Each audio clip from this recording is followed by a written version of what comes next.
জীবন বলে কথা, আমি একটা হায়াত দিয়েছি, কাজে লাগাও। এ তোমাদের বাপকেলকের কারো সম্পত্তি নয়, আমার মেহেরবানি, আমার দয়ার দান। এটা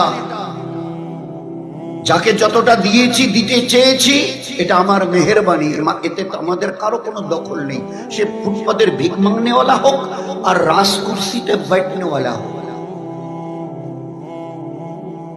এই ব্যাপারে তোমাদের কারো কোনো দখল নেই। একদম পাশের লোকে জিজ্ঞাসা করে না, চাচা ভাই সে বয়স কত? বলে 42। বাকি কত জিজ্ঞাসা করে দেখেন না কি উত্তর দেয়। মা বোনেরা জিজ্ঞাসা করে দেখুন তো পাশে, চাচি আম্মা তোমার বয়স কত? তাহলে 50 চলছে, তাহলে আর বাকি আছে কত? তো কি উত্তর দেবে? আমি কি করে বলবো কতটা? বলে না চাচি আম্মা আপনার বয়সের কথা জিজ্ঞাসা করা হচ্ছে। তাহলে না সে তো বুঝতেই পারছি, কিন্তু আমি কি করে বলবো? তো আপনার আমার নিজের বয়সের কথা নিজে জানি না, কে জানে?